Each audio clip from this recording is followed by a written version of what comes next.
What up, y'all? It's your boy, Mr. Downtown Ray Melo, and you're listening to the Entertainment Report on iHeartRadio, live from Orlando, Florida, for Wednesday, August 3rd, 2016, delivering some major stories and trends going on in the world of entertainment and beyond. You can follow the show on Facebook, Twitter, or Instagram, facebook.com/The Entertainment Report with Ray Melo, that's RAYMELO, on Twitter at The Enter Report, or on Instagram at The Entertainment Report. You can listen to the show anytime you want on iHeartRadio. Just go to iHeart.com or your iHeart phone app, search for The Entertainment Report, and it'll take you to the page.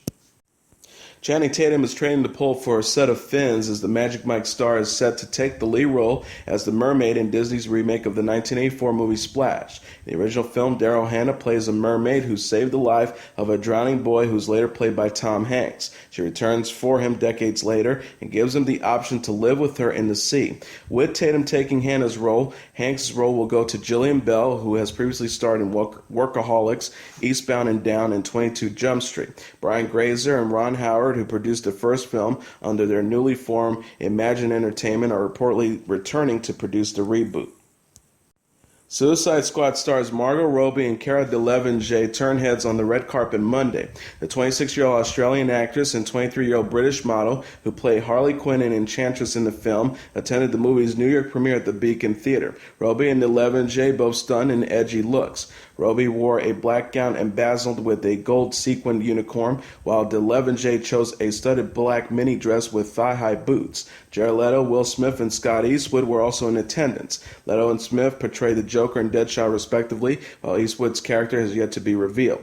Leto told UPI at a press conference Sunday, director David Ayer was really great because from the beginning it was clear he wanted to do something different. He wanted to do something special. He wanted to make something we'd all be proud of. Actor added, I could get the sense from him that he was willing to go to all lengths in order to get that. I was surprised by how much freedom he gave everybody to just go completely crazy. Suicide Squad co-stars Joel Kinnaman, Viola Davis, and Jai Courtney and opens in theaters Friday. The movie follows the titular team of villains as they carry out dangerous missions in exchange for commuted prison sentences. Rumors about the theme of Season 6 of American Horror Story has been swirling since the upcoming season was announced, and recent photos obtained by TMZ seems to shed a little light on the mystery. The photos reportedly show the set of the FX horror drama, which is being shot in Santa Clarita, California, and from the looks of it, American Horror Story is taking things back in time to the colonial era. Pictures of the set hints that American Horror Story creator Ryan Murphy will be tackling the story of the lost colony of Roanoke Island in Virginia, where 114 colonists disappeared between 1587 and 1590.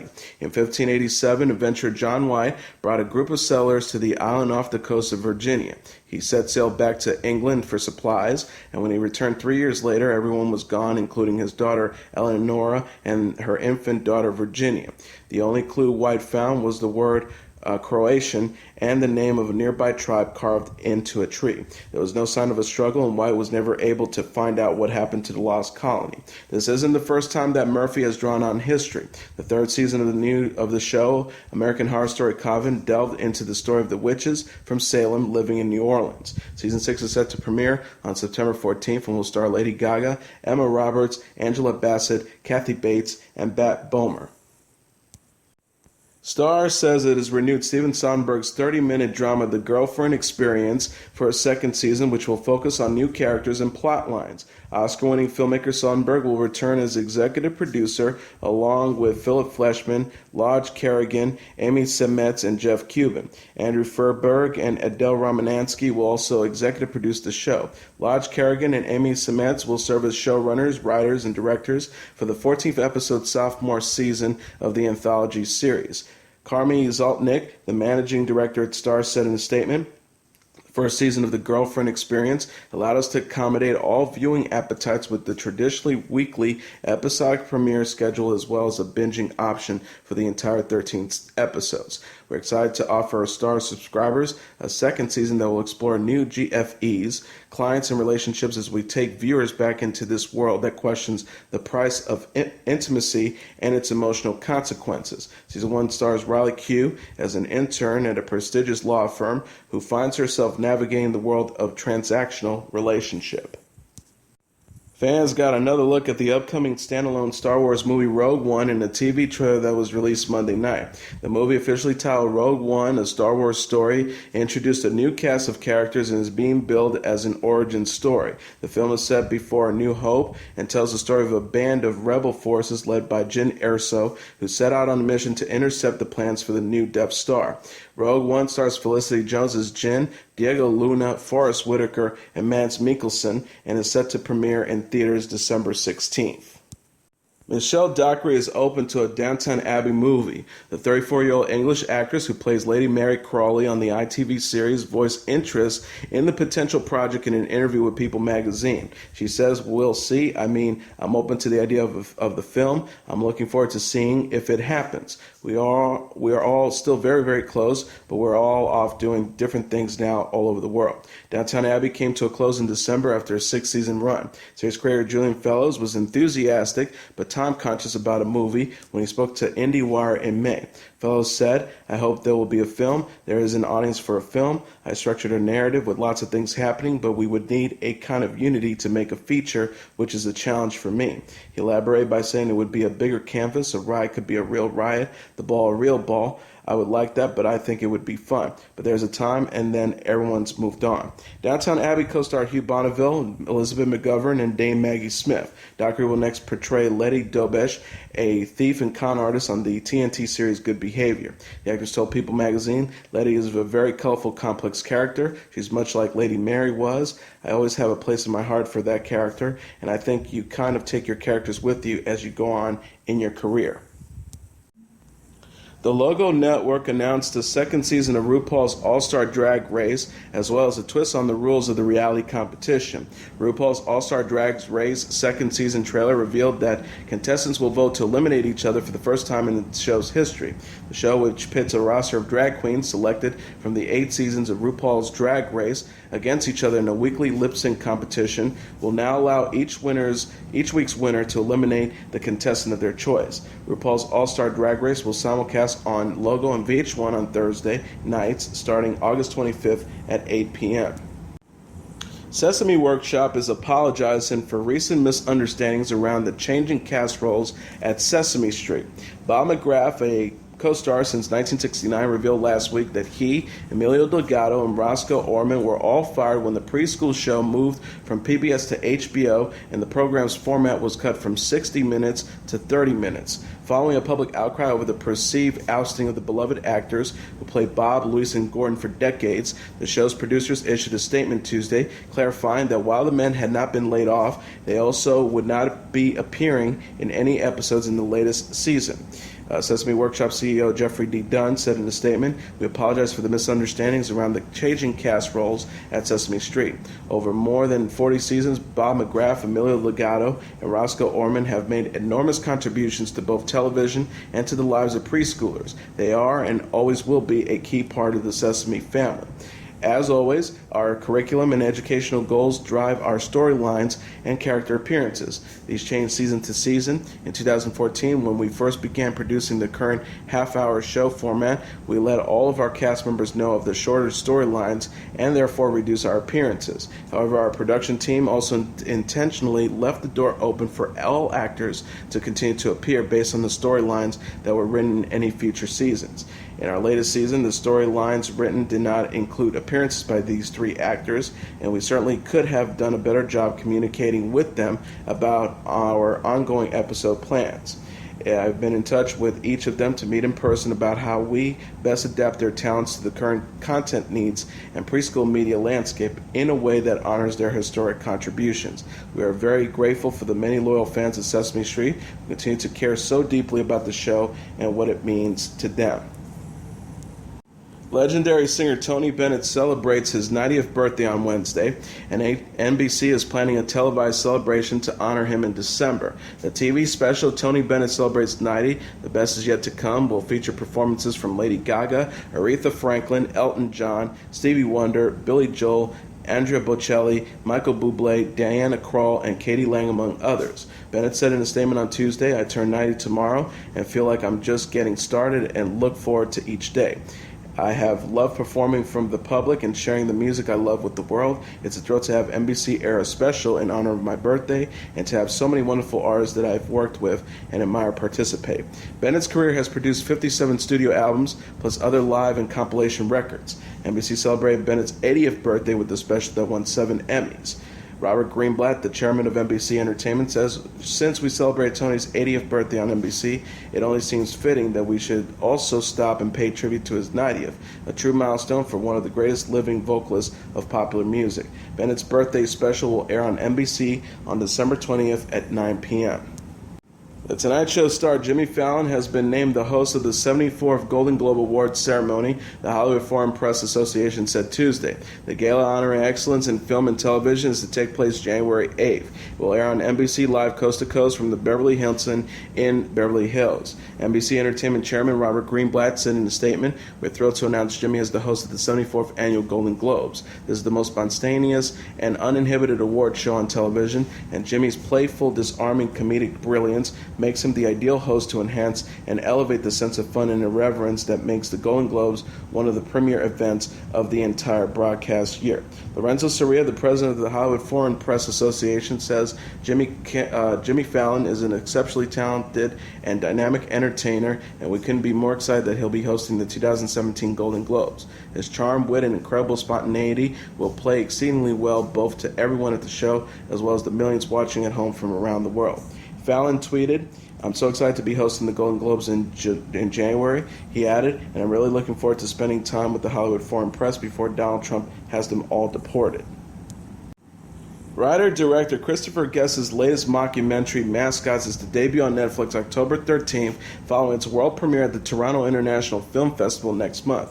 Guest's other credits include For Your Consideration, A Mighty Wind, Waiting for Guffman, Best in Show, and This Is Spinal Tap. A synopsis for Mascots says, starring many of his regular troupe of actors, this latest film takes place in the ultra-competitive world of sports mascots where they compete for the most prestigious award in their field, the Gold Fluffy. The cast includes Jane Lynch, Parker Posey, Fred Willer, Ed Begley Jr., Christopher Monahan, Don Lake, Brad Williams, Zach Woods, Chris O'Dowd, Susan Yeagley, Sarah Baker, Tom Bennett, Kerry Koldeman, Bob Balaban, Jennifer Coolidge, Michael Hitchcock, Maria Basuki, John Michael Higgins, and Jim Piddock. Hit legal drama LA Law may return to television in a rebooted series helmed by original co-creator Stephen Bochco. Bochco said Monday while appearing on The Rich Eisen Show, "Over the years we've been asked to redo LA Law, but I've always said no, I'm not interested." As the 10-time Emmy winner explained, however, it was a pitch from original series writer William Finkelstein that made him interested in a reboot. He says he pushed back and said the kind of law that's relevant in 2016 didn't even exist in 1986. It was 30 years ago. And he's right. There are so many interesting legal aspects to our society today that just simply weren't in play then. And the more I thought about it, the more I thought, well, that's kind of interesting. Bochco, who also created hit television series Hill Street Blues and NYPD Blue, also detailed how networks are already entreated in an LA Law revival. He shared, "We went over and had a conversation with Fox, and they were very enthusiastic about doing it, so we are developing it." The show, which ran from 1986 to 1994 on NBC, won the Emmy for Outstanding Drama Series 4 times and starred an ensemble cast that included Richard Dysart, Alan Ratchins, Corbin Burnson, Susan Day, Jimmy Smits, Blair Underwood, and Larry Drake, who died at the age of 66 back in March. Members of the original cast may return according to Bochco, as he aims to finish the script by October. Media mogul and actress Oprah Winfrey has revealed her latest book club selection, The Underground Railroad, a novel by Colson Whitehead. Winfrey said in a video promo, "It's been a while, but oh, have I found a great book." She says, "You know, when I find a book, I want the whole world to read it, relish it, talk about it, post it, tweet about it, and today I want to tell you about a brand new selection from Oprah's book club. This book has kept me up at night, had my heart in my throat, almost afraid to turn to the next page. It's called The Underground Railroad by Colson Whitehead. Get it, then get another copy for somebody you know, because you're definitely going to want to talk about this with someone once you read that last heart-stopping page." Barnes & Noble's website describes the book as a magnificent tour de force chronicling a young slave's adventures as she makes a desperate bid for freedom in the antebellum South. Former Beverly Hills 90210 star Shannon Doherty has revealed that her breast cancer has spread. The actress explained to Entertainment Tonight Monday, "I had breast cancer that spread to the lymph nodes, and from one of my surgeries we discovered that some of the cancer cells might have actually gone out of the lymph nodes." And she added by saying, for that reason, we're doing chemo. Then after chemo, I'll do radiation. Doherty has also detailed how challenging her fight with cancer has been. She says, "The unknown is always the scariest part. Is the chemo going to work? Is the radiation going to work? Am I going to have to go through this again? Or am I going to get secondary cancer? Everything else is manageable. Pain is manageable. Living without a breast is manageable. It's the worry of your future and how your future is going to affect the people you love." Doherty continued, "I'm being so personal right now, but I think a lot of women can probably go, yeah, I've been through that. It's great though. You get to pick out what size you want." The 45-year-old announced she was undergoing treatment for breast cancer back in August of 2015. She said at the time about starting treatment, "I'm continuing to eat right, exercise, and stay very positive about my life. I'm thankful to my family, friends, and doctors for their support, and of course my fans who have stood by me." Doherty last made headlines in July when she documented on Instagram the shaving of her head. Ellie Kemper is a first-time mom. The 36-year-old actress and husband Michael Coleman have welcomed their first child, People magazine reported Monday. Details about the baby's birth, including the sex of the infant, have yet to be released. Kemper's rep was unable to comment. The Unbreakable Kimmy Schmidt star and Coleman have been together since 2009 and married in New York in 2012. The actress announced her pregnancy on The Tonight Show starring Jimmy Fallon in April. She revealed, "I was pregnant during Unbreakable. It didn't really affect filming until the very end. We had a table read, and I saw that my character was supposed to be on a roller coaster." The star said, "I was still very on, but I felt like a pregnant lady on a roller coaster is not ideal, so I had to tell my boss, Tina Fey."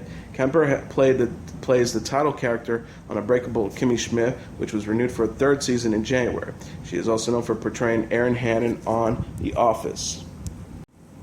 Adam Levine can't wait to welcome his first child with wife Bahati Prinsloo. The 37-year-old Maroon 5 frontman and the voice coach gushed about his impending fatherhood to Entertainment Tonight. He said, "I'm going to be a great dad. I'm so excited. They let me make a baby. They let me make a baby." Levine and Prinsloo, married in 2014, announced in March they are expecting their first child. The singer was equally enthusiastic about parenthood when he appeared on The Tonight Show in April. He told host Jimmy Fallon, "I'm super excited. Bahati is good. She's eating a lot of watermelon, because you get random cravings for stuff, and it's just like so much watermelon." Levine will return as a coach on The Voice Season 11, which premieres September 19th on NBC. Sammy Hagar, the one-time frontman for Van Halen, will act as Levine's team advisor during the season. Hagar told the singer, "It'll be the greatest day of your life, the day that baby is born."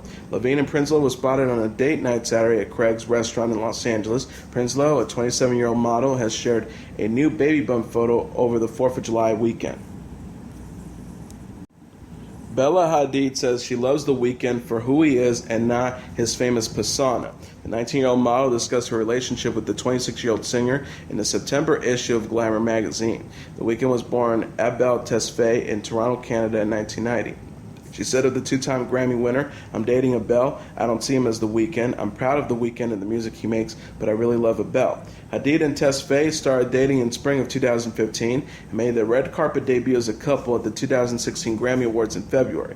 The singer won Best Urban Contemporary Album and Best R&B Performance at the ceremony. Hadid recalled, "It was a big night for him. He has worked so hard and he did so well that night. As a girlfriend, I wanted to be there to support him. Seeing him so happy when he won a Grammy made me so happy." Hadid previously told Elle that she enjoys watching Tesfaye work on what he loves. She got an up-close glimpse into her beau's world last year when they collaborated on his music video for Into the Night. She said in the magazine's June issue, "I love seeing him happy and passionate about his art, being able to see how he works, and put both of our workplaces together turns out to be really beautiful." Hadid, the younger sister of model Gigi Hadid, is known for her work with Balmain and Chanel. Tesfaye last released Beauty Behind the Madness in August 2015, which debuted at #1 on the Billboard 200 Albums charts. Frank Ocean's long-awaited second studio album, Boys Don't Cry, is finally set for release on Friday, exclusively on Apple Music. The release date, confirmed by The Verge, follows the singer's cryptic black and white live stream, which was broadcast on his website Monday, boysdon'tcry.com, and features a mysterious figure sawing wood inside a large warehouse. According to the New York Times, citing sources, the album will release alongside a printed publication of the same name, Boys Don't Cry, that will be distributed at Apple stores. The source also claims that the album will be made available on Apple's streaming service for 2 weeks before becoming available elsewhere.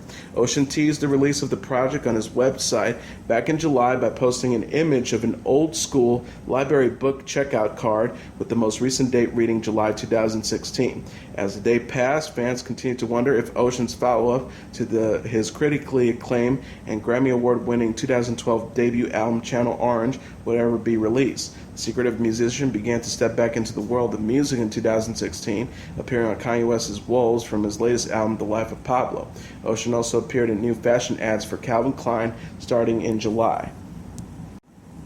Justin Bieber has chosen a side in the ongoing feud between Taylor Swift and Kanye West. The singer wrote on Instagram Tuesday, "Taylor Swift, what's up?" alongside a FaceTime selfie that features himself talking with West and their shared manager Scooter Braun. The caption is a clear reference to the ignited hostility between West and Swift that first started in 2009 when the outspoken rapper interrupted the pop star at the MTV Video Music Awards. Things got interesting again when West referenced Swift on his single Famous off his latest album, The Life of Pablo, which featured the lyrics, "I feel like me and Taylor might still have sex. Why? I made that bitch famous." After Swift took aim at West at the 2016 Grammy Awards and her rep denied she gave permission to use the lyrics in the song, West's wife Kim Kardashian took to Snapchat in July to post a video of the Bad Blood singer giving her blessings to the song's content. Battle lines have been drawn ever since, with Bieber now being the latest celebrity to pick a side. Outside of sharing the same manager, Bieber may have pledged allegiance to Team Kanye due to his past high-profile relationship with Swift's close friend Selena Gomez. Bieber, who has continually expressed his love for Gomez, is rumored to have not been on good terms with Swift following the breakup due to her rumored disapproval of the relationship. Reportedly, Swift refused to answer a question about Bieber at the 2013 Billboard Music Awards and stuck out her tongue after she viewed him kissing Gomez backstage. Gomez previously addressed the Snapchat video and ongoing drama between West and Swift on Twitter, writing, "There are more important things to talk about. Why can't people use their voice for something that matters?" And now let's take a look at what happened on this date in entertainment history. On this date in 1996, the Macarena begins its reign atop the U.S. pop charts. If pop songs like Hurricanes were rated on an objective scale according to their ability to devastate the pop cultural landscape, then the song that reached the top of the American pop charts on this date in 1996 was a Category 5 monster. It first made landfall in Florida as a seemingly harmless Spanish-language rumba, but in the hands of a pair of Miami record producers, it soon morphed and strengthened into something called Macarena Bayside Boys Mix, a song that laid waste to all competition during a record-setting run at #1 that began on this date in 1996. The group that gets credit for the song that spent more time on the Billboard Hot 100 charts, 60 weeks, than any other in history was Los Del Rio. But their smash hit received some critical assistance on its way to the top of the charts. Los Del Rio was the name under which two middle-aged Spaniards named Antonio Romero and Rafael Ruiz had been performing together since 1962. In 1992, while attending a private party of political and cultural heavyweights in Caracas, Venezuela, Romero was inspired to ad-lib a spoken verse in honor of a flamenco dancer named Diana Patricia following a spectacular live performance. Dressing her by the name Magdalena, a reference to Mary Magdalene that connotes sultriness, Romero says, "Dale de cuerpo alegría, Magdalena del cuerpo, el dale alegría y cosa buena." When they later recorded a song based on this line, Los Del Rio changed the Magdalena to Macarena, the name of a neighborhood in their native Seville, but the chorus otherwise remained unchanged. Give joy to your body, Macarena, for your body is for giving joy and good things. The original Los Del Rio recording of Macarena was a hit in Latin America and gained some measure of popularity in pockets of North America when a DJ named Jamming John Carride at Miami's Power 96 FM asked to add the song to his rotation. Station managers told him that their policy was not to play songs sung exclusively in Spanish. Enter producers Carlos de Yarraza and Mike Teray, who wrote and recorded the English live language versions for the female voices of Macarena and remixed the tune to make it more dance club friendly. Within days, their version of the single, now called Macarena Bayside Boys Mix, was a local smash. 33 weeks later, helped along by New York radio station KWTU, as well as by the popular music video and a dance so easily that anyone could do it, Macarena Bayside Boys' mix reached number one spot on the Billboard pop charts on this date in 1996. And that is your entertainment report for Wednesday, August 3rd, 2016. I'm your host, Mr. Downtown Ray Melo. I'll be back tomorrow to deliver some major stories and trends going on in the world of entertainment and beyond. You can follow the show on Facebook, Twitter, or Instagram. Facebook.com/The Entertainment Report with Ray Melo. That's RYMELO. On Twitter at The Enter Report, or on Instagram at The Entertainment Report. You can listen to this episode or any previous episodes of The Entertainment Report anytime you want on iHeartRadio. Just go to iHeart.com or your iHeart phone app, search for The Entertainment Report, and it'll take you to the page. Good night, and God bless you all.